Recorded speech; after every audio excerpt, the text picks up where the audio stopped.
तर व्यावसायिक सिलेंडर बंद असल्यामुळे तुळजाभवानीच्या तुळजापूरमध्ये हॉटेल व्यवसाय सध्या अडचणीत सापडला आहे। अनेक हॉटेल चालकांना नाश्ता आणि जेवणाचे पदार्थ चुलीवर घरी तयार करून हॉटेलमध्ये आणावे लागत आहेत। या परिस्थितीमुळे तुळजापूरमधील अनेक हॉटेल बंद होण्याच्या मार्गावर आहेत। भाविकांना मोठा त्रास सहन करावा लागतोय। येत्या काळात तुळजापूरमधील अनेक हॉटेल पूर्णपणे बंद पडण्याची शक्यता व्यक्त होती आहे। या संदर्भात आढावा घेतलाय आमचे प्रतिनिधी अप्पासाहेब शेळके यांनी।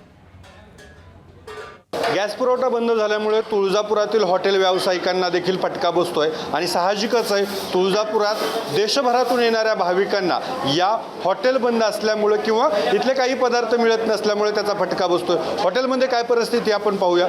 या माझ्या उजव्या बाजूला बघू शकतो की हा डायनिंग एरिया आहे हॉटेलचा, की जिथं जेवताना भाविक दिसत आहेत, चालू आहे। मात्र ही सगळी तारेवरची कसरत करताना घरून चुलीवरचं पदार्थ बनवून आणून या ठिकाणी वाटले जात आहेत। या बाजूला बघू शकता की घरूनच पोळ्या असतील किंवा भाजी असेल ती बनवली जाते आणि त्यानंतर ती हॉटेलमध्ये ग्राहकांना दिली जाते। मात्र काही पदार्थ जे आहेत ते बंद करण्यात आलेले आहेत। हॉटेल मालक आपल्यासोबत आहेत। देशभरातून भाविक इथं तुळजापुरात येतात।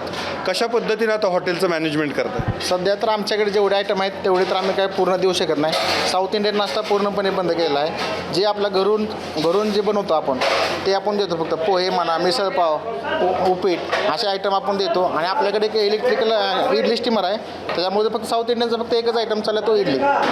बाकी तर खूप अवघड आहे। चपाती पण आम्हाला घरूनच बनवावं लागते आणि बाकीचं म्हणजे सामान चुलीवरतीच आम्ही घरी बनवतो सध्या। पुढच्या 2 ते 3 दिवसांमध्ये ज्यावेळेस हे सिलेंडर संपतील त्यावेळेस हा पर्याय देखील साहजिकच बंद होणार आहे। त्यामुळे तुळजापुरात येणाऱ्या भाविकांना याचा मोठा फटका बसण्याची शक्यता आहे। अप्पासाहेब शेळके, एबीपी माझा, धाराशिव, तुळजापूर। एबीपी माझा, उघडा डोळे बघा नीट।